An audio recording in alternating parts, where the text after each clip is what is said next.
So, you watched Cyberpunk Edgerunners and probably liked it. But why? Why this song gives you PTSD? There are two answers to this question, a short and a long one. A short is, people who made this anime actually cared about the end product. Unlike the cashier in your local Mac that probably goes over like 10 ways to kill himself after his shift while giving you a prize. For a long answer, we'll have to go back a bit.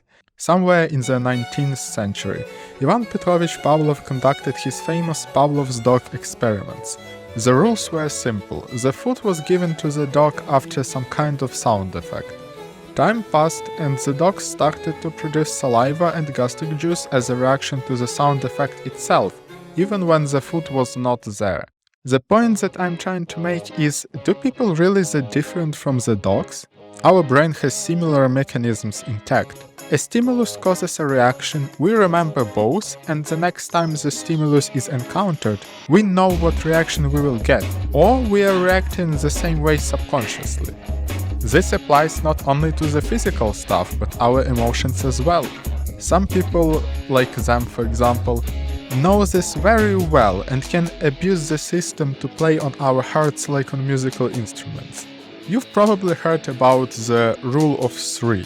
The scriptwriters and directors of Cyberpunk Edgerunners heard about it too, but they also added the rule of 2, 4, 9 or whatever amount, but not 1. The show has only 10 densely packed episodes, but have you noticed how many times events or scenes repeat?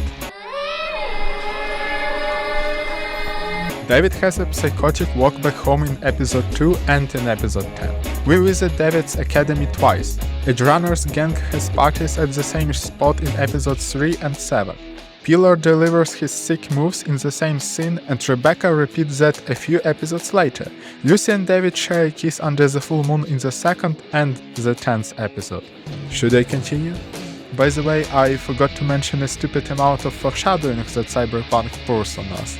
For example, David mentions that he would like to get gun hands like mains in one dialogue, and oh boy, it aged exactly as we expected. No thanks, chum. I know how to fly just fine.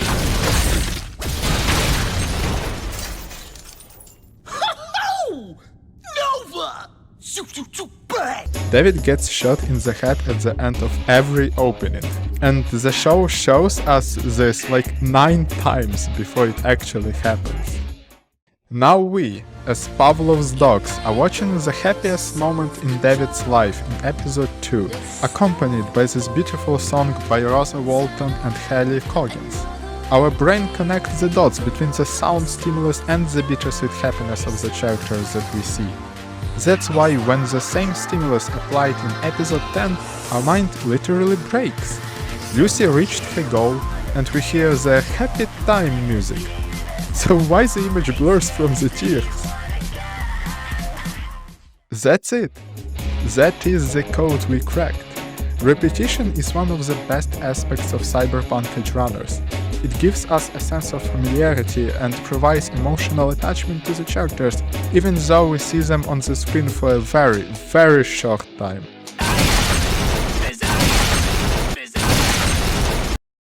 Now let's prove the point that the creators cared about this anime to be actually good, and not just a money grabber from the fans of the game, if there were still some.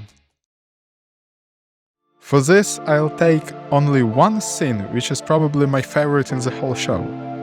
Episode 4, Lucy and David's conversation on the roof. Firstly, damn, the scenery is amazing. The full moon is covered with clouds, characters are separated in the shot by placement and by lighting, but there is still a bridge between them. They like each other, but Lucy knows that this relationship can't end well. She knows how all Edgerunners end, and she feels guilt for dragging David into this life. On the other hand, David just really wants to smack that booty. He's 17, he's built different, and the girl of his dreams is right in front of him. So he spits the most stupid and childishly romantic thing he could come up with. But listen to what the soundtrack has to say about that. I'm gonna take you there myself, fly you to the moon. That's a promise.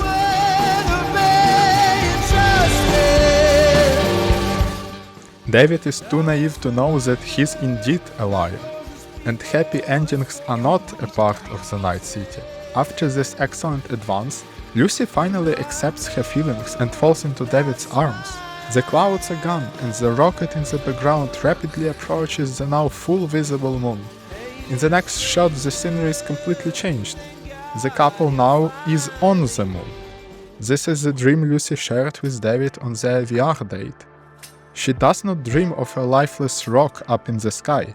She's just sick and tired of the inhuman cruelty of the Night City. And her true goal is what we observing right now: simple, human happiness. This scene is only 2 minutes long, but a lot is masterfully said and shown here. This is not a coincidence.